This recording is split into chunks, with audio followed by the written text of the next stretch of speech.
पाहताय महाराष्ट्रातील सर्वात जलद news network Maharashtra police news 24। कृषी मंत्र्यांच्या तालुक्यातच शेतकऱ्यांवर जप्ती, मानसिकदृष्ट्या अस्वस्थ शेतकऱ्यांवर अन्यायाचा आरोप।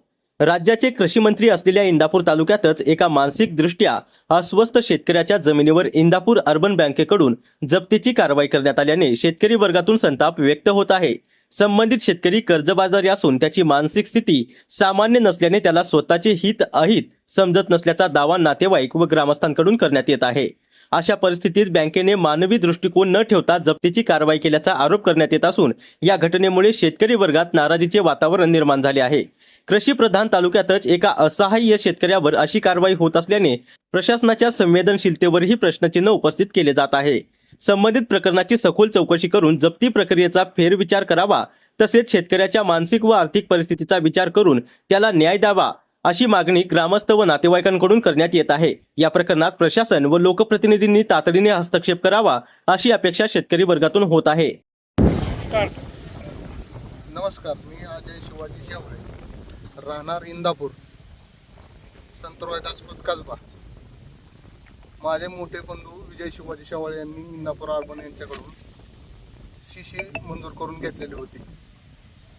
सीसीचा आकडा इंदापूर अर्बन 50 लाख रुपये दाखवत आहे, परंतु प्रत्यक्षात सहकर्जदार माझे वडील शिवाजी शंकर शेवाळे यांच्या सह्या फक्त 15 लाख रुपयाच्या सीसीवरच आहे। राहिलेल्या 35 लाख रुपये सीसीवरती वडिलांच्या सही नाही आहे। परंतु 2022 साली माझ्या मोठ्या बंधूंचा ॲक्सिडेंट झाला, त्यामध्ये ते अनसाउंडेड माइंड झाले। मागील 4 वर्षापासून त्यांची तीच परिस्थिती आहे। त्यांचा टोटल खर्च मीच उचलतोय, त्यांचे लोनही मी फेडायला आता तयार आहे, परंतु इंदापूर अर्बन मला सेटलमेंटही देत नाही। आणि आज जबरदस्तीने सहकर्जदार ती सामायिक असलेली शेती त्यांनी जबरदस्तीने येऊन पोलीस बंदोबस्त आणि तहसीलदार यांच्या बंदोबस्तामध्ये ते जप्ती काढून जप्तीचा आदेश घेतलेला आहे। तत्पूर्वी मी इंदापूर सहकारी बँक यांना सुद्धा सुप्रीम कोर्टाचे आदेश दाखवले होते मी की अशा परिस्थितीमध्ये अशा माणसांवर कुठलीही कारवाई करता येत नाही। ते आदेश त्यांना दिलेले आहेत। तहसीलदार साहेबांना सुद्धा मी आदेश दिलेला आहे। तहसीलदार साहेबांनी बघितलेला आहे आदेश आणि त्यांना मी जप्ती घेऊ नका म्हणून वारंवार विनंतीही केली होती। आवाडवे व्याज लावून बँक समान परिस्थितीत समान निकास न लावता सेटलमेंटही देत नाही। आणि आज ज्या शेतीवर माझं घर चालतंय ते शेती सुद्धा त्यांनी आज ताबा घेतलेला आहे। जप्तीचा आदेश किती दिवसापूर्वी जप्तीचा आदेश त्यांनी 2022 ला काढलेला होता। तो आज 2026 ला कलेक्टरचा आदेश होता जप्तीचा, तो 2026 ला त्यांनी ताबा घेतलेला आहे। आज बँकेच्या संचालक मंडळासोबत तुमचं काय बोलणं झालं का, किंवा बँकेचे जे काय CEO आहेत त्यांच्यासोबत काय बोलणं झालं का? बँकेच्या संचालक मंडळाबरोबर मी जवळपास आजपर्यंत 10 ते 15 वेळा बसलेलो आहे, पण ते समान परिस्थितीमध्ये समान निकष लावायला तयार नाहीत। जवळचे नातेवाईक जवळचे संबंध बघून बँक सेटलमेंट देत आहे। आमच्यासारख्याने जायचं कुठं असा प्रश्न पडलेला आहे। सदर पेशंट आहे, तो मानसिक अनसाउंडेड माइंड आहे, त्याला आपण काय बोलतोय हे समजत नाही।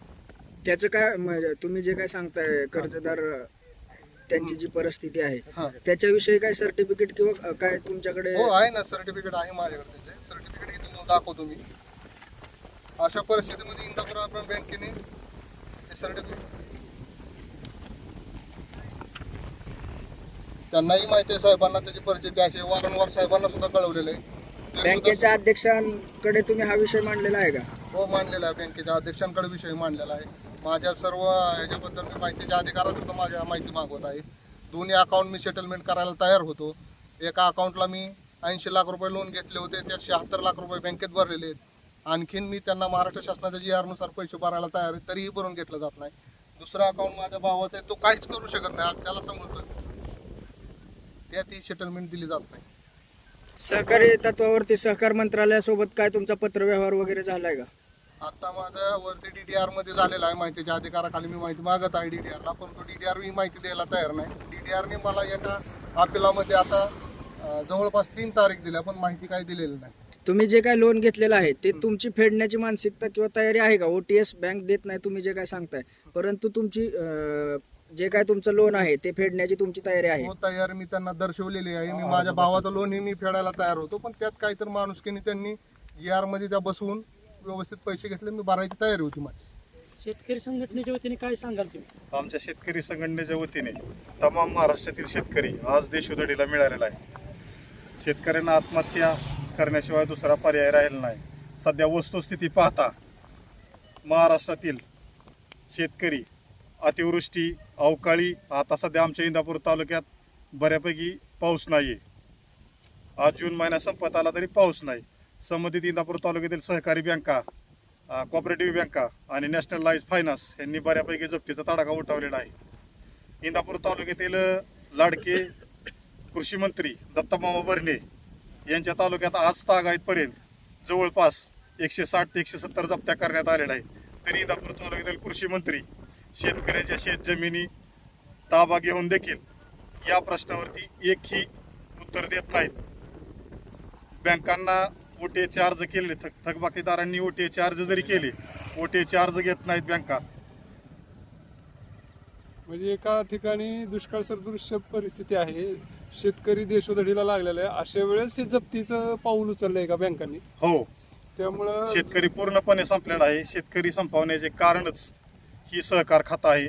या सहकार खात्यातील आणि कृषी खात्यातील लाडक्या मंत्र्यांनी याच्यावरती फेरविचार करून इंदापूर तालुक्यातील जप्त्या तसेच महाराष्ट्रातील जप्त्या कुठंतरी स्थगिती द्यावी. अन्यथा शेतकरी संघटनेमार्फत इथून पुढे कोणत्याही बँकेची जप्ती आली, शेत जमिनीवरती जप्ती आली, ती जप्ती गाड्या फोडून आणि बँकेचे कर्मचारी मारून थांबवण्यात येईल, एवढंच सांगू इच्छितो. आज नेमका इथं काय प्रकार झाला? आज इथे अजय शेवाळे साहेबांचे बंधू थोडी मेंटॅलिटी व्यवस्थित नाही आहे त्यांची. त्यांच्याकडे सर्टिफिकेट बी आहे. इंदापूर अर्बनची काय बाकी होती बऱ्यापैकी आम्ही पत्रव्यवहार शेतकरी संघटनेचे माननीय रघुनाथदादा यांच्या आदेशानुसार ॲडव्होकेट पांडुरंग रायते साहेबांच्या नियोजनामध्ये त्यांनी बऱ्यापैकी बँकेला ओटीए चार्ज दिलेले होते.